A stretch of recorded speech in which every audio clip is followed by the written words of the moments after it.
بسم اللہ الرحمن الرحیم الحمد للہ رب العالمین والصلاة والسلام علی اشرف الانبیاء والمرسلین سیدنا و نبینا و مولانا محمد وعلی آلہ وصحبہ اجمعین اما بعد۔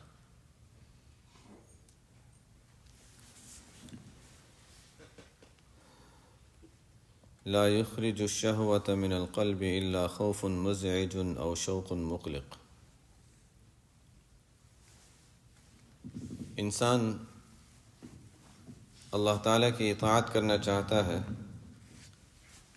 اس میں بھی انسان کی نفس کی خواہش کا دخل آ جاتا ہے۔ جب انسان اللہ تعالیٰ کی نافرمانی سے رکنا چاہتا ہے، وہاں پر بھی انسان کا نفس، وہاں پر انسان کے لیے کچھ نہ کچھ رکاوٹ بنتا ہے۔ یہ شہوت، انسان کی خواہش، دل کا چاہنا، اس لیے کہ انسان کا نفس ہمیشہ راحت چاہتا ہے، آرام چاہتا ہے۔ جو بھی مشقت اور تکلیف کی چیز ہوگی، نفس کہے گا نہیں کرو، کیوں خواہ تکلیف میں پڑنا ہے، رہنے دو۔ یہ نفس انسان کو روکتا ہے۔ شیطان انسان کو روکتا ہے، وہ بھی یہی کہتا ہے، لیکن دونوں کے پہلے بات آ چکی ہے کہ دونوں کے مقصد میں فرق ہے۔ کہ نفس جو ہے وہ اس لیے کہتا ہے تاکہ اس کو راحت ملے، اس کو مزہ اور راحت چاہیے، اور شیطان روکتا ہے اس لیے کہ کہیں یہ جنت میں نہ چلا جائے۔ انما یدعو حزبہ لیکونوا من اصحاب السعیر۔ تو شیطان انسان کو نیکیوں سے روکتا ہے، گناہوں کی طرف لے جاتا ہے، وہ اس لیے تاکہ انسان دوزخ میں جائے اور دوزخ میں اس کے ساتھی بنے۔ لیکن نفس دوزخ میں جانے کے لیے نہیں، نفس تو بس یہ راحت کا اور مزہ کا طالب ہے۔ انسان کا نفس جو ہے وہ راحت اور مزہ کا طالب ہے، اور اس کو جس چیز میں مزہ آ جائے تو بس پھر اس میں لگ جاتا ہے۔ اب انسان کی مرضی ہے کہ وہ تھوڑا سا اپنے شروع میں اپنے نفس کے خلاف کر کے اس کو عادی بنا دے کہ نہیں تمہیں اس میں مزہ آئے گا، یہ کرو۔ شروع میں اس نے چکھا نہیں ہے تو اس کو پتہ نہیں ہے۔ وہ اس کی مثال علامہ بصیر رحمۃ اللہ علیہ کا جو قصیدہ ہے، فرماتے ہیں کہ النفس کالطفل، النفس کالطفل، انسان کا نفس جو ہے وہ چھوٹے بچے کی طرح ہے۔ اگر اس کو انسان رہنے دے کہ اچھا ٹھیک ہے، اس کو دودھ پسند ہے، چھوٹا بچہ ہے، 1 سال کا ہے، اس کو دودھ پسند ہے، دودھ پینے دو، 2 سال 3 سال 4 سال، یہاں کے لوگ تو پتہ نہیں، وہ مایوں کی بھی ہمت ہوتی ہے، 3-4 سال تک بھی شاید دودھ پلاتی ہیں بعض، پتہ نہیں یہاں کے لوگوں میں۔ مسلمانوں میں تو خیر 2 سال سے زیادہ جائز ہی نہیں ہے، لیکن چلو بعد میں پھر یہ ہوتا ہے کہ اچھا ٹھیک ہے، اس کو فیڈر میں، بوتل وغیرہ میں دودھ دے دیتے ہیں۔ تو اب بچہ جو ہے وہ تو دودھ مانگے گا، اور اس کو دودھ پسند ہے، اس میں اس کا مزہ ہے، لیکن اس کو جب دودھ چھڑاتے ہیں تو وہ روتا ہے، اس کو نہیں چھوڑنا ہے۔ ماں کو بھی اس کے دودھ چھڑانے کے لیے ماں کو قربانی دینی پڑتی ہے، اس کے رونا برداشت کرنا پڑتا ہے۔ لیکن اب اس کو کھانے کی عادت ہو گئی، اب وہ بڑا ہو گیا، اب اس کو کہیں اچھا 2 دن صرف دودھ پہ گزارا کر لو، اب نہیں کرے گا، اس لیے کہ اب اس کو پتہ چلا کہ اس میں کیا مزہ ہے۔ وہ مثال دے رہے ہیں کہ جس طرح بچے کو اگر دودھ نہ چھڑائیں اور کھانا نہ کھلائیں تو اس کو پتہ ہی نہیں کہ کھانے میں مزہ کیا ہے، لیکن جب وہ کھانا کھانے پہ آتا ہے تب اس کے بعد وہ کہتا ہے نہیں دودھ میں وہ مزہ نہیں ہے جو کھانے میں ہے، اب اس میں آ جاتا ہے۔ فرماتے بس اسی طرح اپنے نفس کو عبادات کا عادی بناؤ، اپنے نفس کو عبادات کا عادی بناؤ۔ شروع میں مشکل ہوگی، لیکن یہ نفس جب مان لے گا کہ ہاں اس میں مزہ ہے تو پھر اسی کو طلب کرے گا اور وہی مانگے گا۔ کتنے ایسے ہیں جو یہ دعا کیا کرتے تھے کہ یا اللہ، مرنے کے بعد آخرت میں جنت میں بھی نماز والا انعام چاہیے۔ وہاں اگر نماز نہیں ملے گی تو یہ سکون اور یہ راحت نماز کو جو وہ کیسے ملے گا؟ خیر اللہ تعالیٰ نے وہاں تو ما لا عین رأت ولا اذن سمعت ولا خطر علی قلب بشر، جنت کا تو یہ حال ہے کہ انسان کے نہ آنکھوں نے دیکھا، نہ کانوں نے سنا، نہ دل کے کبھی تصورات نہ ہو سکتے ہیں، اتنی راحت رکھی ہے۔ تو نماز کی راحت تو ہم نے یہاں دیکھی ہے، وہاں کی راحت اللہ تعالیٰ نے جو بھی رکھی ہوگی۔ اور اس کو مفسرین فرماتے ہیں کہ مزید اللہ تعالیٰ کی طرف سے ولدینا مزید، ہماری طرف سے مزید اضافہ ملے گا۔ وہ کیا ہوگا؟ اللہ تعالیٰ کی طرف سے ایک رؤیت، اور اس کا جو مزہ ہوگا، ظاہر ہے نماز بھی اسی لیے ہے کہ اللہ کے قدموں میں انسان جا کر اپنے آپ کو رکھ دیتا ہے، لیکن وہ اصل جب اللہ تعالیٰ کا دیدار ہوگا تو اس کا جو لطف، اس کا جو مزہ ہے، نماز کا مزہ سے زیادہ، ظاہر ہے بہت زیادہ ہوگا، وہ تو اس کا لطف کچھ اور ہوگا۔ تو خیر یہ ہے کہ جنہوں نے دنیا میں نماز کا مزہ حاصل کیا تو وہاں بھی وہ مانگتے ہیں، تلاوت کا مزہ حاصل کیا۔ سہارنپوری رحمۃ اللہ علیہ کا آج ہم نے پڑھا کہ اتنی مشقت، اتنی تکلیف، فرماتے ہیں نہیں تلاوت نہیں چھوٹتی، تلاوت نہیں چھوڑ سکتے. دماغ کو پر بوجھ پڑ رہا ہے جو بھی پڑھ رہا ہے لیکن تلاوت نہیں چھوڑ سکتے. حالانکہ وہ عذر تھا، معذوری تھی، دماغ پر بوجھ پڑتا تھا، قریب کے لوگ کہتے تھے کہ اب ذرا تلاوت کم کر دیں، وہ نہیں چھوٹتی. اس لیے کہ نفس کو اس میں جو راحت اور مزہ ہے، اور ظاہر ہے کہ مقصد وہ مزے کے لیے نہیں، لیکن بس وہ اب دونوں چیزیں آ گئیں کہ عبادت بھی ہو گئے اور نفس بھی اسی کو مانگ رہا ہے، اس لیے کہ نفس میں وہی چیز چکھی ہے. تو یہ ان واقعات سے بہرحال ہمیں یہ معلوم ہوتا ہے، وہ علامہ بوصیری والی بات، کہ نفس کو اگر یہ دکھا دیا کہ مشقت والا کام اصل میں مشقت نہیں نظر آتا ہے، ایسا شروع میں شاید مشکل لگے گا، پھر راحت بن جائے گی اور انسان اپنے آپ کو اس کا عادی کر لے، تو واقعی ایسے ہی ہوتا ہے. اور سورہ والنازعات کی تفسیر میں جو بعض مفسرین نے بیان فرمایا ہے، یہی 5 درجات بیان فرمائے ہیں. یہ 5 درجات بیان فرمائے ہیں کہ انسان شروع میں جب نیک اعمال کی طرف آگے بڑھتا ہے، نافرمانیوں سے نکلنے کی کوشش کرتا ہے، تو نفس کہتا ہے نہیں مجھے تو یہ کرنا ہے. اس کو فرمایا والنازعات غرقا، بہت زیادہ مشقت کے ساتھ اپنے آپ کو انسان عبادت کی طرف لے جا رہا ہے، یا بہت مشقت کے ساتھ اپنے آپ کو گناہ سے اپنے آپ کو بچا رہا ہے، گویا جیسے کوئی سختی سے کوئی چیز کھینچی جا رہی ہو کہیں سے، والنازعات غرقا. اور کچھ عرصہ انسان اس طرح کر لے، شروع کی مشقت، وہی دودھ چھڑانے والا واقعہ، اور یہ قریب تھوڑا عرصہ انسان مشقت برداشت کر لے، تو پھر والنازعات غرقا. اس کے بعد کیا ہے دوسرے ہے والناشطات نشطا. اس کے بعد ہے والناشطات، عام تفسیر کے علاوہ بعض مفسرین نے یہ تفسیر لکھی ہے.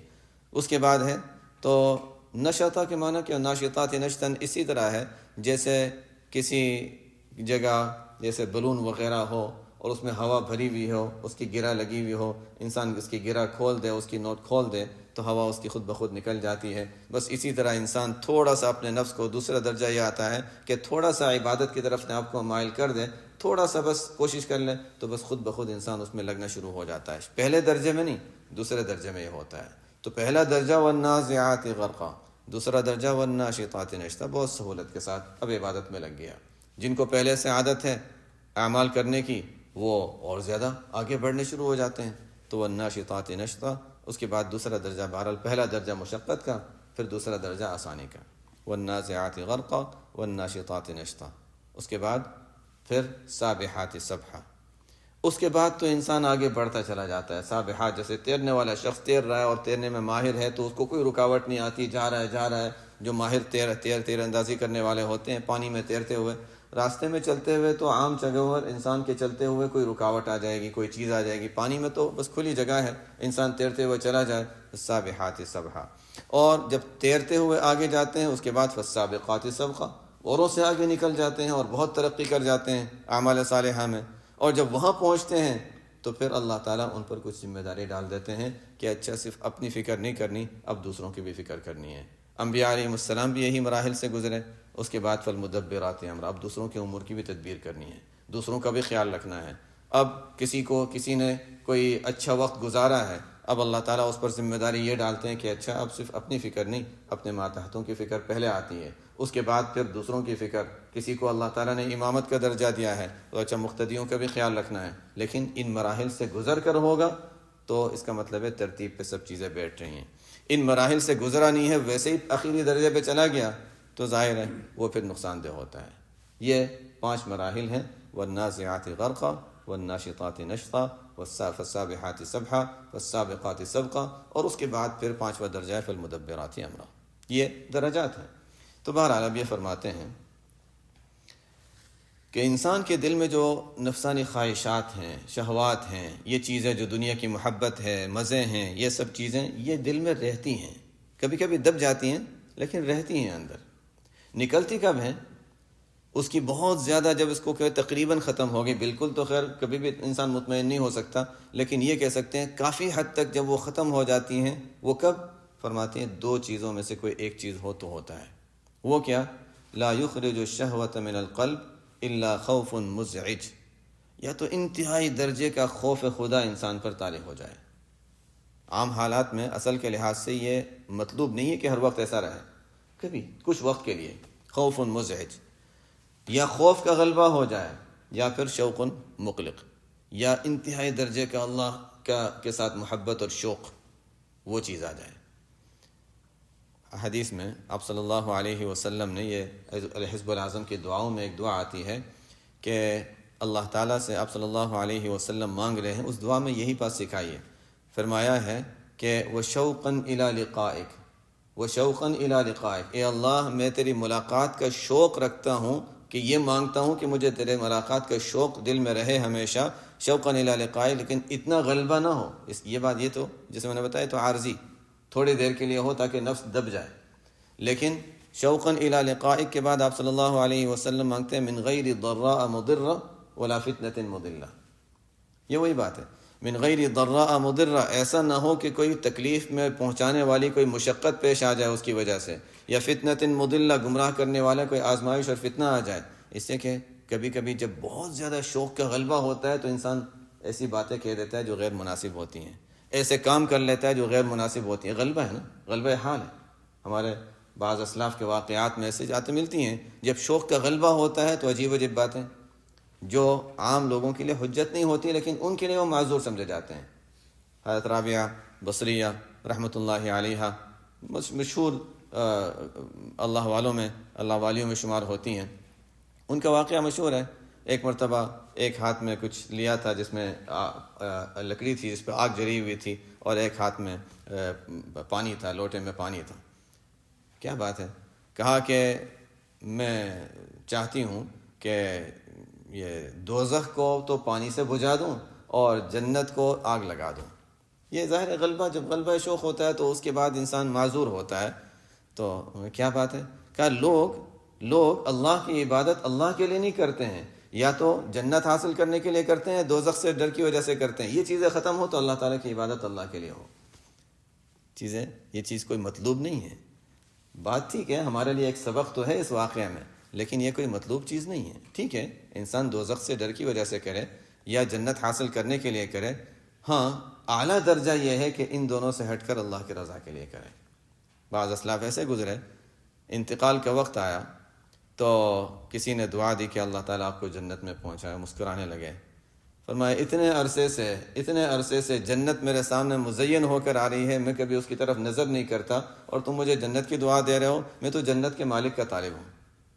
تو یہ بھی ایسے لوگ بھی گزرے ہیں کہ جن کو ان چیزوں سے کوئی غرض نہیں ہوتی تھی. لیکن بہرحال اب اس میں اصل کے لحاظ سے یہ بتا رہے ہیں کہ انسان کو کبھی ضرورت پیش آتی ہے کہ خوف کا غلبہ ہو جائے یا شوق کا غلبہ ہو جائے.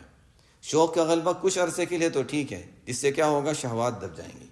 بس اس کے بعد انسان اعتدال پر آ جائے. من غیر ضراء مضرہ ولا فتنة مضلہ، وہ جو حزب العظم کی جو دعا ہے اس کے موافق، وہ اعتدال کی حالت ہے.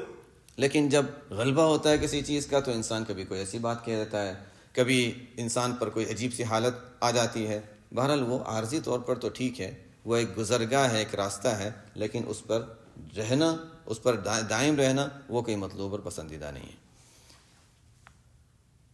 انسان کے دل سے شہوت نہیں نکلتی. لا یخرج الشہوۃ من القلب الا خوف مزعج او شوق مقلق.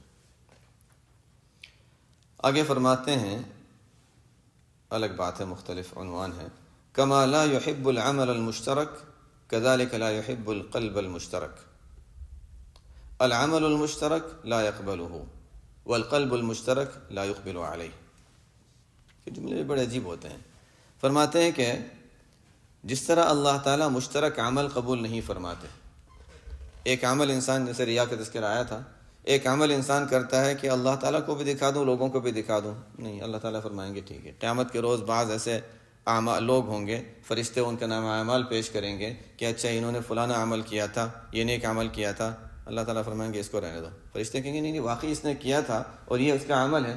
مجھے معلوم ہے اس نے میرے لیے بھی کیا تھا، فلانے کے لیے، اس کو فلانے سے لے لے جو لینا ہے. میں مشترک عمل مجھے نہیں چاہیے. جو دوسروں کے لیے بھی کیا تھا وہ دوسروں سے لے لو، پورا ان کو دے دو، مجھے کچھ نہیں چاہیے. تو اللہ تعالیٰ مشترک عمل قبول نہیں فرماتے. اسی طرح جو دل مشترک ہوتا ہے اس کو بھی قبول نہیں فرماتے، اس کو پسند نہیں فرماتے. فرمایا کہ العمل المشترک، عمل مشترک تو ہے کہ اللہ تعالیٰ اس کو قبول ہی نہیں کرتے، اللہ تعالیٰ کے یہاں وہ مقبول ہی نہیں ہوتا، اس پر کوئی اجر و ثواب نہیں ہے. اور قلب مشترک، اللہ تعالیٰ اس پر متوجہ نہیں ہوتے، اس کی طرف اللہ کی کوئی رحمتوں کی توجہ نہیں ہوتی، اللہ تعالیٰ کی رحمت نہیں ہوتی. ربما وردت عليك الانوار فوجدت القلب محشوا بصور الآثار فارتحلت من حيث نزلت۔ فرماتے ہیں کبھی اللہ تعالیٰ کی طرف سے خصوصی رحمت یا کوئی انوار کی بارش ہوتی ہے کسی کے اوپر، کوئی نور کی تجلی ہوتی ہے، کوئی خاص رحمت کا نزول ہوتا ہے۔ اب نور آتا ہے قلب میں، نور کا محل تو قلب ہے، نور کا نزول ہوتا ہے قلب میں، قلب کے پاس وہ نور آتا ہے، لیکن دل کو وہ دیکھتا ہے کہ دل تو ادھر ادھر دوسری دنیا کی چیزوں میں بھرا ہوا ہے، دل میں یہ ہے کہ اچھا وہ ہے اور فلانی چیز ہے اور فلانا مال ہے اور فلانی دنیا کی چیزوں کی محبت دل کے اندر بھری ہوئی ہے، دل صاف نہیں ہے، اور نور تو گندی جگہ پر نہیں جاتا۔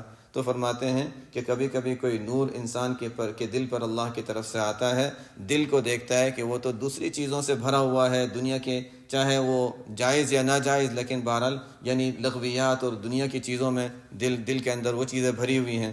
تو فرماتے ہیں فرتحلت، جہاں سے آیا وہیں واپس چلا جاتا ہے کہ یہ تو میرے رہنے کی جگہ نہیں ہے، تو جہاں سے میں آیا تو وہیں چلا جاتا ہوں۔ اس لیے فرماتے ہیں فرق قلبک من الاغیار، اللہ کے سوا تمام سے اپنے دل کو خالی کر لو، اللہ کے سوا۔ اسی وجہ سے ذکر اللہ میں اس کی تاکید کرائی جاتی ہے کہ جب انسان لا الہ جب کہتا ہے تو غیر اللہ کو دل سے نکال دے، کہ بس یہ نکل جائے اور پیچھے چلا جائے، اور الا اللہ کے ذریعے سے اللہ کی محبت کو دل میں ڈالا جاتا ہے۔ پھر وہی الا اللہ الا اللہ الا اللہ، پھر اللہ اللہ، یہ اللہ کی محبت دل میں ایسی آئے کہ اچھا غیر اللہ دل سے نکل جائے، کچھ وقت کے لیے اس کا خیال نکل جائے، آہستہ آہستہ پھر وہ صفت بعضوں کے لیے اللہ تعالیٰ دائم فرما دیتے ہیں۔ وہ غیر اللہ جب ذہن سے نکل جائے گا تو پھر فرماتے ہیں فرق قلبک من الاغیار، غیر اللہ سے اپنے دل کو خالی کرو، یملأہ بالمعارف والاسرار، اللہ تعالیٰ اس کو اپنی معرفت سے اور راز کی باتوں سے اللہ تعالیٰ بھر دیں گے، انوار سے بھر دیں گے۔ لیکن کوئی کہے کہ اچھا میں تو اتنے عرصے سے کر رہا ہوں، ابھی تک ہوا نہیں، مجھے تو ایسا کچھ محسوس ہوتا نہیں۔ آگے وہ فرماتے ہیں لا تستبطئ منہ النوال ولکن استبطئ من نفسک وجود الاقبال، یہ نہ سمجھو کہ اللہ تعالیٰ کی طرف سے ابھی تک مجھے ملا نہیں، اللہ تعالیٰ کی طرف سے دیر ہو رہی ہے کہ مجھے یہ انعام نہیں ملا، مجھے یہ دولت نہیں ملی، کوئی بھی چیز دنیا کی ہو یا یہاں تو وہ اس کی بات کر رہے ہیں، ہم اسی کے لحاظ سے سمجھتے ہیں کہ پیچھے جو باتیں چل رہی تھیں، تو فرماتے ہیں کہ یہ نہ سوچو کہ اللہ تعالیٰ کی طرف سے دینے میں دیر ہو رہی ہے، یہ سمجھو کہ ہماری طرف سے مانگنے میں اور طلب میں اور توجہ کرنے میں دیر ہو رہی ہے۔ لا تستبطئ منہ النوال، اللہ کی طرف سے عطا کو دیر نہ سمجھو کہ اس میں دیر ہو رہی ہے، بلکہ یہ سمجھو کہ ہماری طرف سے پوری طرح توجہ اور طلب اس میں دیر ہو رہی ہے۔ وہ بس تھوڑا سا انسان آگے بڑھے تو اللہ تعالیٰ کی طرف سے تو عطا بہت جلد ہو جاتی ہے، لیکن شرط یہ ہے کہ طلب انسان کی سچی ہو، کوشش ہو، اس کے لیے انسان آگے بڑھے تو پھر اللہ تعالیٰ کی طرف سے عطا ہوتی ہے۔ حقوق فی الاوقات یمکن قضاؤها وحقوق الاوقات لا يمكن قضاؤها، ماتے دو طرح کے حقوق ہیں، ایک ہیں وہ حقوق جو کسی وقت کے اندر ادا کرنے ہیں، اور بعض وہ حقوق ہیں جو وقت کے ہیں، وقت کے اندر کچھ حقوق ہیں، وقت کے کچھ حقوق ہیں۔ وقت کے اندر مثلا عصر کی نماز ہے، وہ شروع وقت سے لے کر اس کے اخیری وقت تک یہ پورا وقت ہے، یہ اس وقت کا حق یہ ہے کہ اس وقت کے اندر یہ حق ہے کہ اس نماز کو ادا کر دیا جائے۔ اب انسان اس کو شروع میں پڑھ لے، تھوڑی سی دیر کر دے گا، تھوڑی اور دیر کر دے گا، تو بہرحال فضیلت کے لحاظ سے جو وقت ہوگا اس کے لحاظ سے فرق پڑے گا کہ وقت مستحب میں پڑھ لے تو زیادہ بہتر ہے، لیکن دیر سے بھی پڑھ لے تو ٹھیک ہے۔ بلکہ یہاں تک کہ اگر وقت میں نہیں بھی پڑھی تو کہتے ہیں کہ اچھا ٹھیک ہے، قضا کر سکتا ہے اس کی، بہرحال قضا کی صورت ہے، ممکن ہے۔ تو وقت کے اندر جو حقوق لازم ہیں ان کی تو پھر بھی قضا ہو سکتی ہے، لیکن جو وقت کا حق تھا اس کی قضا نہیں ہو سکتی۔ وقت کا حق کہ اس کو اللہ کے طاعت میں استعمال کیا جائے۔ فرماتے ہیں کہ جو وقت انسان لغویات میں، فضول میں، کسی اور غلط چیز میں جو گزر گیا وہ گزر گیا، اب اس کی قضا نہیں ہو سکتی ہے، اس لیے کہ وہ تو چلا گیا۔ آئندہ جو وقت آئے گا وہ تو آئندہ ہوگا، وہ وقت جو گزشتہ گزر گیا اور وہ فضولیات میں چلا گیا، اب اس کی کوئی تلافی نہیں ہو سکتی۔ یہ تو فضولیات تو چلو ادنا درجہ، اگر گناہ میں گیا تو اور زیادہ برا ہے۔ بہرحال جو وقت اگر نیکی سے خالی گیا ہے تو وہ تو چلا گیا، اب اس کی تلافی کی کوئی صورت نہیں ہے۔ ہاں اس وقت اگر کوئی اس وقت کے اندر کوئی عبادت تھی، ہاں اس کی تلافی انسان کر سکتا ہے، قضا بعد میں کر سکتا ہے۔ تو اس لیے کوئی یہ نہ سوچے کہ اچھا ابھی نہیں تو بعد میں کر لیں گے، بعد میں کر لیا تو ٹھیک ہے، لیکن اس وقت کا جو حق ہے وہ ادا کیا یا نہیں کیا، یہ سوچنے کی بات ہے۔ ما فات من عمرک، اسی کے قریب بات ہے، ما فات من عمرک لا عوض له وما حصل لك منه لا قیمت له، عمر کا جو وقت ضائع ہو گیا، جو فوت ہو گیا، اب اس کا کوئی عوض نہیں ہو سکتا ہے، اس کی کوئی قضا، جیسے فرمایا کہ قضا نہیں ہو سکتی، اس کا کوئی اب بدل اور اس کا کوئی معاوضہ نہیں ہو سکتا۔ اور جو اللہ تعالیٰ نے توفیق دی اور نیک عمل میں کوئی وقت گزار دیا تو اس کی کوئی قیمت نہیں ہو سکتی ہے، دنیا کی کوئی چیز اس کی قیمت ادا نہیں کر سکتی۔ ما احببت شيئا الا كنت له عبدا وهو لا يحب ان تكون لغيره عبدا۔ فرماتے ہیں کہ انسان کو جب کسی سے محبت ہوتی ہے، کسی چیز سے محبت ہوتی ہے، دنیا کی کوئی چیز پسند ہوتی ہے، تو جس چیز کی پسند ہے گویا انسان اس کا غلام بن جاتا ہے۔ اب اس کو حاصل کرنا ہے، کسی طریقے سے وہ مل جائے، گویا اس کا غلام بن گیا ہے۔ تو غیر اللہ کی محبت دل میں نہ لاؤ، یہ فرماتے ہیں، غیر اللہ کی محبت دل میں نہ لاؤ، اس لیے کہ غیر اللہ کی محبت کا مطلب یہ کہ غیر اللہ کے غلام بن گئے ہم، ان کی بندگی میں آ گئے۔ اور فرماتے ہیں وَهُوَ لَا يُحِبُّ أَن تَكُونَ لِغَيْرِهِ عَبْدًا، اللہ تعالیٰ کو یہ بات پسند نہیں ہے کہ کوئی اللہ کا بندہ اللہ کے علاوہ کسی اور کی غلامی میں چلا جائے۔ تو کسی اور کی غلامی میں نہ جاؤ، اللہ کی غلامی اور بندگی میں آ جاؤ، محبت صرف اللہ کی ہو، غیر اللہ کی محبت نہ ہو۔ ضرورت، انسان ضرورت کی حد تک استعمال کرے۔ دنیا کو انسان اسی طرح استعمال کرے جیسے ضرورت کی چیز ہوتی ہے۔ اس کی مثال دیتے ہیں، جیسے مکان ہے اور مکان میں بیت الخلاء ہے۔ شاید اس کی مثال ہمارے ہندوستان پاکستان میں زیادہ اچھی طرح سمجھی جا سکتی ہے کہ وہاں کے بیت الخلاء ہوتے ہی ایسے ہیں کہ انسان بس جائے اور حاجت پوری کرے اور نکل آئے۔ اب یہاں تو بیت الخلاء بھی اچھی سی ٹائلیں ہونی چاہیے، رنگ اچھا ہونا چاہیے، سنک ایسی ہونی چاہیے، بتی ایسی ہونی چاہیے، تو وہاں بھی انسان کا کچھ تو انسان کا دل لگ جاتا ہے کسی نہ کسی درجے میں۔ وہاں کے بیت الخلاء مجھے یاد ہے، ہم کچھ عرصہ، خیر اب تو بہت عرصہ ہو گیا، تو اچھا سا مکان تھا، بڑا سا مکان تھا، دہلی میں ہم کسی کے یہاں گئے تھے، اچھا بڑا مکان تھا، بیت الخلاء بس ایسا بنا ہوا تھا کہ یہاں سے کوئی سوراخ اینٹ نکلی ہوئی ہے اور یہاں سے نہ اس میں رنگ ہے نہ کچھ ہے، اور بس بالکل عجیب، بس انسان جائے اور فارغ ہو کر بس نکل جائے، اس حد تک۔ تو وہاں مثال سمجھ میں آتی ہے کہ مکان ہے، بہترین ہے، بیت الخلاء سے کسی کو محبت نہیں ہوتی، بس جاتا ہے، ضرورت پوری کر کے نکل آتا ہے، ضرورت پوری کی اور نکل آتا ہے۔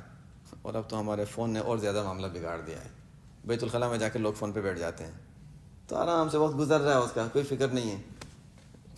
عجیب عجیب چیزیں، نئی چیزیں دنیا میں وجود میں آئی ہیں جو ہمارے اسلاف نے سوچی بھی نہیں تھی۔ بہرحال، تو ایک تو یہ کہ بیت الخلاء کو بہترین بنانا، اس کو مزین بنانا، اس کو خوبصورت بنانا، اس پہ کارپیٹ، یہ سب چیزیں بھی تو اب آ گئی نا، ہر چیزیں آ گئی ہیں۔ اور اس کے بعد پھر وہاں، اب سے کچھ عرصہ پہلے مجھے یاد ہے، پہلی مرتبہ جب ہم لوگ انگلینڈ، یہاں کینیڈا آنے سے پہلے انگلینڈ گئے تھے، تو وہاں پر پہلی مرتبہ پتہ چلا کہ بیت الخلاء میں اچھا کارپیٹ بھی ہوتا ہے۔ ٹھیک ہے، اب ایک عام چیزیں ہوتا ہے، لیکن وہاں پہ پہلی مرتبہ دیکھا کہ بیت الخلاء میں بھی قالین بچھا دیتے ہیں۔ ٹھیک ہے، بچھا ہوا ہے۔ پھر وہاں پر کوئی کسی کی جہاں ٹھہرے تھے، وہاں جہاں ٹوائلٹ ہوتی ہے اس کے پاس کچھ رکھی ہوئی تھی، باسکٹ کی طرح کچھ رکھا ہوا تھا۔ یہ کیا ہے؟ اخبار یہاں رہتے ہیں تاکہ بیت الخلاء میں انسان بیٹھا تو اخبار پڑھتا رہے، ٹائم ضائع نہ ہو۔ عجیب چیزیں تھیں جو پہلی مرتبہ ذہن میں آئی، لیکن بہرحال اب وہ ترقی کرتے کرتے اب فون کی شکل میں آ گیا ہے۔ تو اس وقت تو بعض ہوتے ہوں گے جو اس طرح کرتے ہوں گے کہ اخبار وہاں رکھتے ہوں گے پڑھنے کے لیے، تو اب تو خیر بہت عام چیز ہو گئی ہے۔ بہرحال یہ چیزیں وہ ہیں جو کوئی اچھی چیز نہیں ہے، اس کی وجہ سے انسان بری جگہ میں زیادہ وقت گزارتا ہے۔ تو بیت الخلاء کی مثال میں دے رہا تھا کہ مکان کے اندر بیت الخلاء جو ہے وہ ایسا ہے کہ وہ ایسی جگہ نہیں جس سے انسان دل لگائے، بس ضرورت کی حد تک ضرورت پوری کی اور نکل آیا۔ اسی طرح دنیا ایسی ہو کہ ضرورت ہے اس لیے انسان اس کو استعمال کر رہا ہے، ضرورت کی حد تک ضرورت پوری کی، اس سے دل نہیں لگانا ہے۔ یہ فرمانا چاہتے ہیں کہ اگر دل لگایا تو گویا اس کی بندگی، اس کی غلامی میں جا رہے ہو، اور اللہ کے علاوہ کی غلامی اللہ کو پسند نہیں ہے۔ لا تنفعه طاعتك ولا تضره معصيتك وإنما أمرك بهذه ونهاك عن هذه لما يعود عليك۔ نہ اللہ کو تمہاری طاعت سے کوئی نفع، نہ اللہ تعالیٰ کو تمہاری معصیت سے کوئی نقصان۔ کیوں حکم دیا پھر کہ یہ کرو اور یہ نہ کرو؟ انما امرک بہذہ ونہاک عن ہذہ، طاعت کا حکم دیا، گناہوں سے روکا، صرف اس وجہ سے کہ اللہ تعالیٰ کچھ انعام دینا چاہتے ہیں، آخرت میں کچھ دینا چاہتے ہیں، دنیا میں انعام دینا چاہتے ہیں، آخرت میں اس کا اجر و ثواب دینا چاہ رہے ہیں، اس وجہ سے کیا ہے، ورنہ اللہ تعالیٰ کو کوئی اس سے نفع نہیں ہے۔ یہ پہلے بات آ چکی ہے۔ لا يزيد في عز اقباله من اقبل عليه ولا ينقص من عزه ادبار من ادبر عنه۔ لا يزيد في عزه اقبال من اقبل عليه، ولا ينقص من عزه ادبار من ادبر عنه۔ اللہ کی عزت میں اضافہ نہیں ہوتا ان لوگوں کے عبادتوں میں آگے بڑھنے کی وجہ سے جو خوب آگے بڑھ کے خوب اللہ کی عبادتیں کرتے ہیں۔ اللہ کی عزت، اللہ کی عظمت میں اس سے کوئی بڑھائی اور اضافہ نہیں ہو جاتا۔ اور اگر کوئی اللہ کی نافرمانی کرتا ہے اور اللہ تعالیٰ کے حکم کی خلاف ورزی کرتا ہے تو اللہ کی عزت اور عظمت میں اس کی وجہ سے کوئی کمی نہیں آتی ہے۔ جو کچھ ہے وہ بندوہی کی نفع اور بندوہی کے فائدے کے لیے اللہ تعالیٰ نے حکم دیا ہے۔ آگے نئے عنوان سے متعلق بات ہے، فرماتے ہیں وصولک الی اللہ وصولک الی العلم بہ والا فجل ربنا ان یتصل بہ شیء او یتصل هو بشیء۔ ہم جب کہتے ہیں اللہ کا قرب حاصل ہو جائے، ہے نا، اللہ تعالیٰ کا قرب حاصل ہوتا ہے، اللہ تعالیٰ سے انسان بندہ قریب ہوتا۔ قریب کے کیا معنی؟ قرب کے کیا معنی؟ اللہ کی شان اتنی اونچی، ہماری حالت کیا اور ہماری شان کیا، ہماری ذات کیا کہ ہم اللہ سے قریب ہوں۔ فرماتے ہیں کہ اللہ سے قرب اور اللہ کے وصول جو کہتے ہیں نا، وصول الی اللہ، قرب الی اللہ، اس کے کیا معنی؟ ففروا الی اللہ۔ تو یہ انسان اللہ سے قریب ہوتا ہے، اللہ کے ساتھ وصول کے کیا معنی ہے؟ انسان کہاں اور اللہ تعالیٰ کہاں؟ فرماتے ہیں وصولک الی اللہ، جب یہ کہتے ہیں کہ اللہ تک پہنچنا اور اللہ کی طرف وصول، اس کے مطلب ہوتا ہے وصولک الی العلم بہ، اللہ کے قریب ہونے کا صرف علم ہو جائے، اللہ تو جہاں ہے وہی ہیں، نہ ہم آگے جا کر اللہ کے پاس جا سکتے ہیں نہ اللہ ہمارے پاس آتا ہے، اللہ تو وہی ہیں، صرف اتنا ہے کہ ہمیں اس کا پتہ نہیں چلتا، احساس نہیں ہوتا۔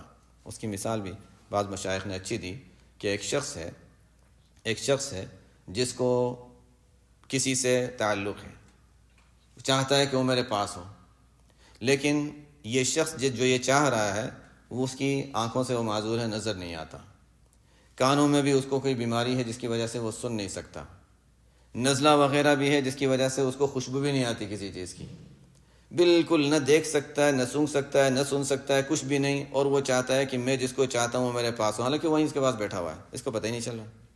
کہتے ہیں ہماری مثال بالکل اسی طرح ہے، ہماری مثال اسی طرح ہے وَنَحْنُ أَقْرَبُ إِلَيْهِ مِنْ حَبْلِ الْوَرِيدِ، ہم تو انسان کے رگِ گردن سے بھی زیادہ قریب ہیں، اور وَهُوَ مَعَكُمْ أَيْنَمَا كُنْتُمْ، وہ تو تمہارے ساتھ ہے جہاں بھی تم ہو، لیکن ہمیں احساس نہیں ہوتا، ہم بھول جاتے ہیں، وہی غفلتوں کے اور شہوات کے پردے ہیں۔ تو بس مجاہدے کے ذریعے سے ان پردوں کو ہٹانا ہے تو قرب کا احساس ہو جائے گا، بس یہی قرب کہلاتا ہے۔ نہ کہ انسان کہیں جا رہا ہے نہ اللہ تعالیٰ یہاں آ رہا ہے، وہ تو جہاں ہے وہیں ہے، بس اتنا ہے کہ وہ احساس، وہ علم وہ حاصل نہیں ہے، اور یہ مجاہدے کے ذریعے سے ذکر اللہ کی کثرت سے وہ علم حاصل ہو جاتا ہے، وہ پردے ہٹ جاتے ہیں، جتنے پردے ہٹیں گے اتنا اللہ سے تعلق زیادہ محسوس ہوگا، قرب محسوس ہوگا، ورنہ تو وہ تو وہیں ہے۔ وَنَحْنُ أَقْرَبُ إِلَيْهِ مِنْ حَبْلِ الْوَرِيدِ۔ یہ فرماتے ہیں وصولک الی اللہ، تیرا اللہ کے ساتھ اللہ کی جانب پہنچنا، اور وصول یہ اللہ کے علم تک پہنچنا ہے، یعنی دل میں یہ احساس اور علم ہو جانا ہے کہ ہاں واقعی اللہ تعالیٰ بالکل میرے ساتھ ہیں اور قریب ہیں۔ وَإِلَّا فَجَلَّ رَبُّنَا، ورنہ اللہ تعالیٰ تو کی شان تو بڑی عظمت والی اور بہت بڑی ہے کہ کوئی انسان اس کے قریب پہنچ سکے یا وہ اللہ انسان کے قریب آ رہا ہو، ایسی کوئی بات نہیں ہے۔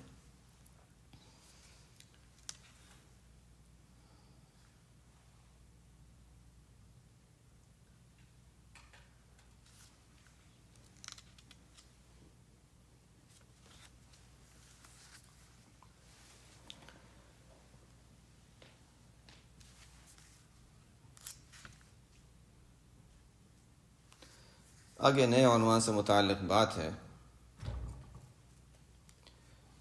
من تمام النعمت علیک ان یرزقک ما یکفیک ویمنعک ما یطغیک۔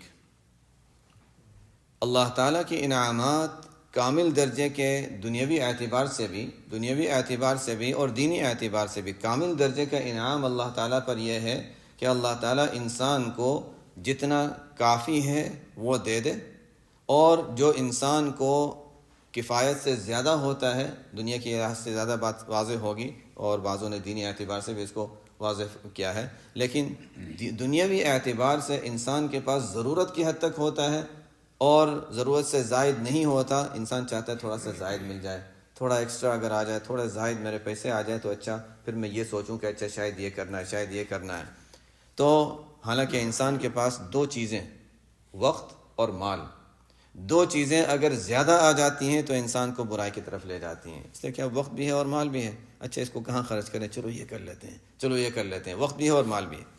بعضوں کے پاس مال بہت ہوتا ہے بینک بیلنس، لیکن وقت نہیں، بہت مصروف ہیں، تو ٹھیک ہے وہ بیچارے اپنے کام میں لگے ہوئے ہیں، چاہے وہ اچھے یا برے کام، لیکن بہرحال کام میں لگے ہوئے ہیں، ان کے پاس اس سے فائدہ اٹھانے کا، مزے کرنے کا موقع نہیں ملتا۔ بعضوں کے پاس وقت بہت ہے، پیسے نہیں ہیں، وہی بیچارے بیٹھے ہوئے ہوتے ہیں، اچھا کچھ کرنے کا نہیں، کیا کریں، پیسے ہوتے تو ہم وہ کر لیتے۔ جن کے پاس دونوں چیزیں ہیں، وقت اور مال، اب یہ انسان کے لیے آزمائش ہے کہ ان دونوں کے ہوتے ہوئے اللہ کی رضا میں وہ لگتا ہے، یا ان دونوں کے ہوتے ہوئے وہ کسی غلط چیز میں، لغویات میں یا معاصی میں لگ جاتا ہے۔ یہی ہمارے بعض، ایک پرانے زمانے کی بات کر رہا ہوں، ان ملکوں سے بعض طلباء ہندوستان گئے پڑھنے کے لیے، اچھے اداروں میں گئے پڑھنے کے لیے۔ اب وہاں تو ظاہر ہے وہاں کے لحاظ سے اصول ہوتے ہیں، غربت بھی ہے اور اتنی وسعت بھی نہیں ہوتی، تو ٹھیک ہے وہ اصول بھی اتنے سخت نہیں رکھتے کہ اچھا ٹھیک ہے، یعنی بہت زیادہ نگرانی کی ضرورت نہیں ہے، اس لیے کہ کیا کریں گے طلباء۔ لیکن اب تو خیر اب کے حالات شاید بدل گئے ہوں، لیکن اس وقت کی میں بات کر رہا ہوں۔ لیکن یہاں کے بعض طلباء گئے، اب پیسوں کی تو کوئی کمی نہیں ہے، اور نگرانی ایسی سخت نہیں ہے جیسے یہاں پر عام طور پہ ان ملکوں میں عادت ہوتی ہے کہ اچھا کم لوگ ہیں، طلباء کم ہیں تو نگرانی زیادہ، اب پیسے بھی زیادہ اور وقت بھی ہے خالی جو ویکینڈ وغیرہ کے اوقات ہیں، تو ظاہر ہے ایسی چیزیں یہاں والے وہاں جا کر وہ چیزیں کرنے لگے جو وہاں کے طلباء میں ایسی چیزیں رائج نہیں تھیں۔ ایسے بعض مثالیں قدیم دور کی ملتی ہیں، اب پتہ نہیں، لیکن اس طرح کے یہی ہے، یہ اصل بات یہی ہے کہ انسان کے پاس جب وقت ہے اور پیسے ہیں، دو چیزیں جب ہیں تو پھر انسان کو یہ چیزیں انسان کو گمراہی اور غلط راستے پر لے جاتی ہیں۔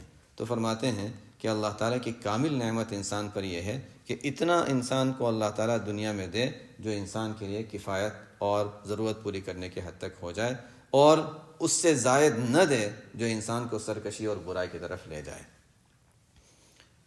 وہ حدیث ہے، اللہم ما رزقتنی مما احب فجعلہ قوۃ لی فیما تحب۔ اے اللہ مجھے بعض چیزیں پسند تھیں، میں نے مانگی مجھے یہ مل جائے، یہ مل جائے، یہ مل جائے، اس میں سے بعض چیزیں تو نے دی ہیں، بعض نہیں دی ہیں۔ عجیب دعا ہے، اللہ تو نے مجھے جو چیزیں میں نے مانگی تھیں ان میں سے جو تو نے مجھے دی ہیں، تو اس کو، ان نعمتوں کو، چاہے وہ انسان پیسے چاہ رہا تھا یا کوئی چیز چاہ رہا تھا، دنیا کی کوئی چیز تھی جو تو نے مجھے دی ہے، تو اس کو فجعلہ قوۃ لی فیما تحب، تیری رضا والے اعمال میں قوت کا ذریعہ بنا دے۔ ٹھیک ہے مجھے پیسے چاہیے تھے، اب یا اللہ ان پیسوں کو تیرے طاعت اور نیکی والے کاموں میں استعمال کروں۔ مجھے گاڑی چاہیے تھی، اب اس گاڑی کو میں نیک کاموں کے لیے استعمال کروں، کسی برائی کے لیے استعمال نہ کروں۔ نماز کے لیے جا رہا ہوں، کسی اچھی چیز کے لیے جا رہا ہوں، یا ضروریات کے لیے جا رہا ہوں، ٹھیک ہے اچھے کاموں میں استعمال کروں۔ مجھے فلانی چیز کی ضرورت تھی، یا اللہ اب میں اس کو اسی اچھی چیزوں میں استعمال کروں۔ تو ما رزقتنی مما احب فجعلہ قوۃ لی فیما تحب اللہم وما زویت عنی مما احب، اے اللہ جو چیز میں پسند کرتا تھا، چاہتا تھا، تو نے مجھے نہیں دی، تو فجعلہ فراغا لی فیما تحب، تو وہ وقت میرا خالی بچ گیا، اتنا وقت میرا بچ گیا کہ اچھا وہ چیز مجھے نہیں ملی، تو اس کی طرف سے ذہن خالی ہے، تو اب یا اللہ جو وقت بچا ہے اس کو، خالی وقت کو پھر تیرے رضا والے کاموں میں استعمال کر لوں۔ فجعلہ فراغا لی فیما تحب، فراغت کا ذریعہ بنا دے تیری محبت والے کاموں میں۔ تو انسان کو ضرورت سے زیادہ جب ملتا ہے تو انسان سرکشی اور برائیوں میں مبتلا ہو جاتا ہے۔ یہ فرمایا کہ اللہ تعالیٰ کسی کو بقدر ضرورت دے دیں اور زائد نہ دیں جو انسان کو برائی میں مبتلا کرے، تو یہ اللہ تعالیٰ کا انعام ہے۔ آگے فرماتے ہیں لِيَقِلَّ مَا تَفْرَحُ بِهِ يَقِلَّ مَا تَحْزَنُ عَلَيْهِ، فرماتے ہیں کہ دنیا میں اپنی خوشی کی چیزیں کم رکھو تو غم کی چیزیں بھی کم ہوں گی، اس لیے کہ دنیا کی خوشی کبھی دائم نہیں رہتی، دنیا کا غم بھی دائم نہیں رہتا، دونوں چیزیں ہیں، تو دنیا کی خوشی دائم نہیں رہتی۔ انسان دنیا کی جن چیزوں پر خوش ہوتا ہے کبھی تو وہ جانے والی ہیں، کبھی ختم ہو جاتی ہیں، کبھی کم ہو جاتی ہیں، تو اپنی خوشی کی چیزوں کو کم رکھو تو غم کی چیزیں بھی کم ہو جائیں گی، اس لیے کہ چھوڑنا ہی نہیں پڑے گا، جب کوئی چیز ملی نہیں تو چھوڑنا بھی نہیں ہے۔ ایک چیز ملی ہے تو اچھا پھر اس کو انسان رکھنا بھی چاہتا ہے۔ جس کے پاس بڑی بڑی دولتیں ہیں وہ زیادہ بڑی پریشانیوں میں مبتلا ہوتے ہیں، جن کے پاس کم ہے ان کو کوئی فکر ہی نہیں ہے، بالکل اطمینان سے جیتے ہیں۔ تو اس لیے فرماتے ہیں کہ خوشی کی چیزیں کم کرو تو غم کی چیزیں بھی کم ہوں گی۔ آگے فرماتے ہیں اسی سے متعلق، ان اردت ان لا تعزل فلا تتولی ولایۃ لا تدوم علیہ، انسان کی ایک مزاج ہے کہ کسی ڈاؤن گریڈ نہیں کرنا چاہتا، اوپر جا کر نیچے نہیں آنا چاہتا، مالداری میں نیچے ہو یا عہدے میں نیچے ہو، نیچے نہیں آنا چاہتا۔ تو فرماتے ہیں کہ اگر تم یہ چاہتے ہو کہ کبھی بھی اپنا جو مقام ہے اس سے نیچے نہ آنا پڑے تو کبھی بھی آگے والے مقام آگے بڑھنے کی کوشش نہ کرو اور اس کو حاصل کرنے کی کوشش نہ کرو. جیسے بہت سے ملکوں میں ہوتا ہے ایک شخص کبھی پریزیڈنٹ ہوتا ہے اور کچھ عرصے کے بعد جیل میں بیٹھا ہوا ہوتا ہے. تو یہ کہ اچھا اگر نہیں تو ان ملکوں میں بھی ہم حالات پڑھتے ہیں، واقعات پڑھتے ہیں کہ اچھا پریزیڈنٹ تھا اب اس کے خلاف کیس ہو گیا. ایسے یہاں کے ان ملکوں میں بھی ایسے ہی چلتا رہتا ہے، لیکن تھوڑا سا اتنا زیادہ بدنام نہیں ہوتے جتنے ہمارے ملکوں میں بدنام ہوتے ہیں. یہی ہوتا ہے کہ اچھا اس کے خلاف کیس ہو گیا، اس کے خلاف یہ ہو رہا ہے، اس کے خلاف یہ ہو رہا ہے، چیزیں چلتی رہتی ہیں. تو فرماتے ہیں کہ اگر تم یہ چاہتے ہو کہ کبھی بھی تمہیں اوپر والے درجے سے نیچے نہ آنا پڑے، معزول نہ ہونا پڑے، تو کبھی بھی ایسا کوئی منصب نہ لینا جو ہمیشہ دائمی نہیں ہے. اور دنیا کے ہر منصب کوئی بھی دائمی نہیں ہوتا، تو اس لیے ایسی کوئی چیز نہ لینا. ان رغبک البدایات زہدت النہایات ان دعاک الیہا ظاہر نہاک عنہا باطن. کبھی کبھی دنیا کی چیزوں میں منصب، عزت، شہرت، یہ چیزیں ہوتی ہیں نا، تو اس کو انسان جب دیکھتا ہے تو اچھا دیکھو یہ تو بہت اچھا ہے، یہ دیکھو یہ کتنے اونچے منصب پر ہے، میں بھی یہ حاصل کر لوں، میں بھی اس کو حاصل کر لوں. یہ بدایات ہیں. دیکھو اس کا نتیجہ کیا نکلتا ہے آگے جا کر. تو اگر شروع کے ان کے کسی کے حالات تمہیں یہ شوق دلا رہے ہیں کہ اچھا دیکھو مجھے بھی یہ حاصل کرنا ہے، تو اس کا نتیجہ دیکھو کہ نتیجہ کیا ہوگا. اس کو سوچو گے تو تمہارا اس سے دل ہٹ جائے گا. تو نتیجے پر نظر کرو، اس کی شروع پر نظر نہ کرو. ان رغبت البدایات، اگر کسی کی دنیاوی دولت کی ابتدا اور وہ منصب جس پر وہ اونچے منصب پر ہے اس سے تمہیں اس کا شوق بڑھتا ہے، تو اس کے نتیجے پر غور کرو، تو اس سے تمہارا اس کا شوق ختم ہو جائے گا.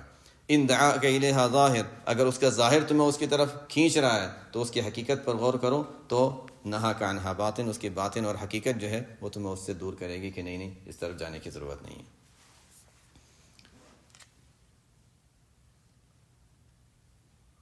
یہ تو ماشاءاللہ چلتے ہی رہتے ہیں.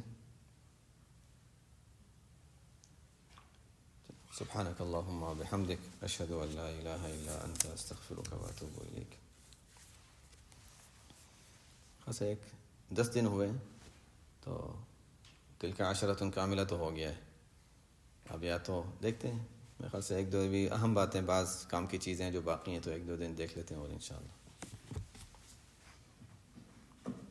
بس ذہن میں یہ آ رہا تھا کہ پتہ نہیں عام فہم ہونے کے لحاظ سے، چونکہ یہ کتاب مشکل سمجھی جاتی تھی تو اس وجہ سے تھا کہ پتہ نہیں عام طبقے کے لحاظ سے، یہ سمجھنے کے لحاظ سے اگر آسان باتیں ہیں تو پھر ٹھیک ہے اور یعنی مفید ہے. اگر صرف بعض لوگوں کو فائدے کی چیزیں ہیں اور بعضوں کے لیے نہیں ہیں تو پھر ہم کسی آسان عنوان پہ چلے جائیں. بس یہ خیال ہو رہا تھا.